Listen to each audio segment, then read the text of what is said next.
Assalamualaikum warahmatullahi wabarakatuh. Alhamdulillahirabbil alamin. Bertemu kembali dengan saya Ratna Haryaningsih di channel Ngaji Bareng 04. Kali ini kita akan meneruskan mengurai hukum-hukum tajwid yang terdapat pada surah An-Nisa ayat 169 bagian pertama.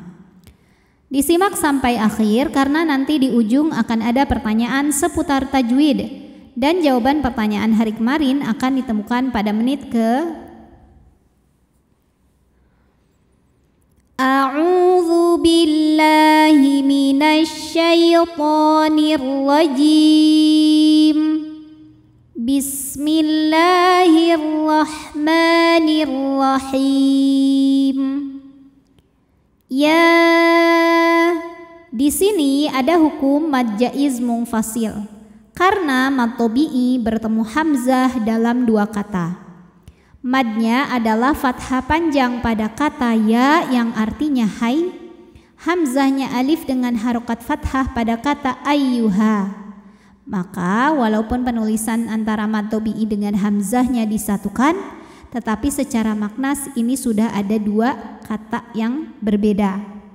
Maka disebut dengan mad jaiz munfasil hukmi. Cara membacanya sama seperti mad jaiz munfasil hakiki, dipanjangkan 4 atau 5 harokat.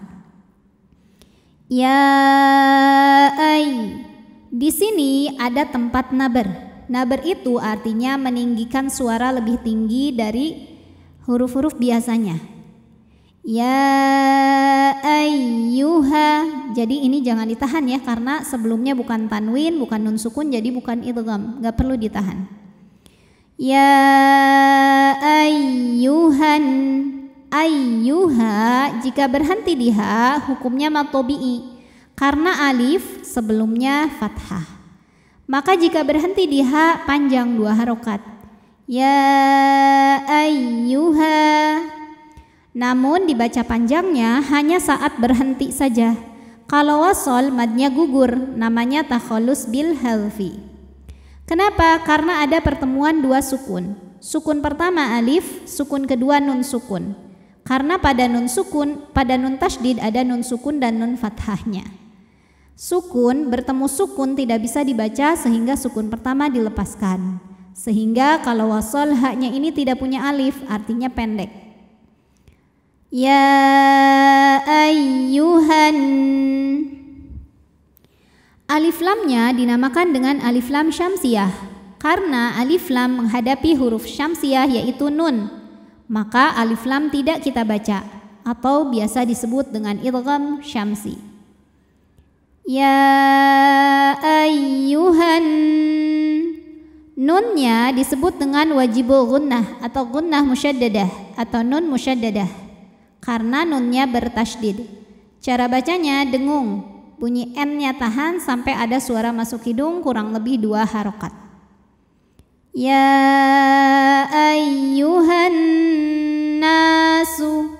Na mad tabi'i zahiri karena ada alif didahului baris fathah, maka dibacanya panjang 2 harokat. Ya ayyuhan nasu qad. Kemudian ada hukum qalqalah sughra karena ada huruf qalqalah yaitu dal yang sukunnya ini sukun asli dan ada di tengah bacaan. Maka dibacanya dipantulkan dengan pantulan yang kecil. Qad jaa. Ja ada hukum mad wajib muttasil karena ada mad tabi'i bertemu hamzah dalam satu kata. Mad tabi'inya adalah alif didahului baris fathah. Hamzahnya a pada kata ja'akum. Maka jim dipanjangkan boleh 4 boleh 5 harokat, tidak boleh 2 ya.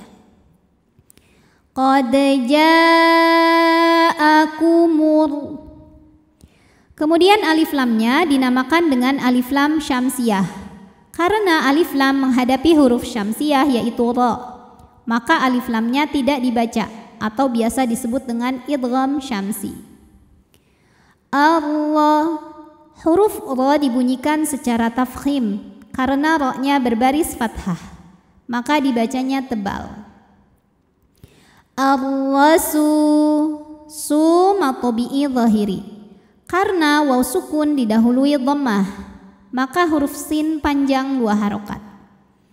Ar-rasulu bil. Lalu berikutnya ada hukum alif lam qamariyah. Karena alif lam menghadapi huruf qamariyah yaitu ha, maka lam sukun dibaca jelas atau biasa disebut dengan idhar qamari. Bil haqqi mir. Kemudian ada hukum idgham bila gunnah. Karena nun sukun menghadapi huruf ra, maka nunnya lebur ke ra, tidak disertai dengung, artinya cukup ditekan. Mirra. Huruf ra dibunyikan secara tafkhim karena barisnya di atas baris fathah, maka dibacanya ditebalkan. Mir rabbikum. Kum ada hukum izhar syafawi karena ada mim sukun yang dihadapannya bukan huruf mim, bukan huruf ba. Selain mim dan ba, hurufnya itu adalah huruf fa. Maka mim sukun kita bunyikan dengan jelas M dan tidak ditahan. Mir rabbikum fa'a. A mad badal karena ada hamzah yang dipanjangkan. Cara bacanya panjang A-nya ini 2 harokat. Fa'aminu. Nu mad tabi'i zahiri. Karena ada waw sukun yang didahului baris dhammah, maka huruf nun panjang 2 harokat. Fa'aminu khay.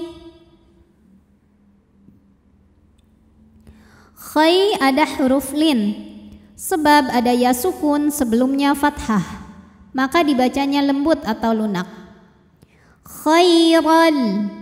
Huruf ra dibunyikan secara tafkhim karena berbaris fathah tanwin, maka dibacanya tebal, pangkal lidah dinaikkan. Khairan. Kemudian ada hukum idgham bila gunnah karena ada tanwin fathah menghadapi huruf lam, maka tanwinnya lebur ke lam, khairan, tanpa didengungkan. Khairan lakum. Jadi jangan sampai ditahan ya, di sini tekan aja. Khairan lakum. Tanda wakafnya dinamakan al-waqfu aula yang artinya berhenti lebih utama. A'udzu billahi minasy syaithanir rajim. Bismillahirrahmanirrahim. Ya ayyuhan nasu qad ja'akumur rasulu bil haqqi mir rabbikum fa'aminu khairan lakum.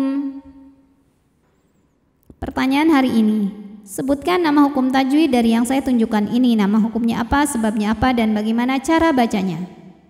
Shadaqallahul azim. Wabillahi taufiq wal hidayah. Wassalamualaikum warahmatullahi wabarakatuh.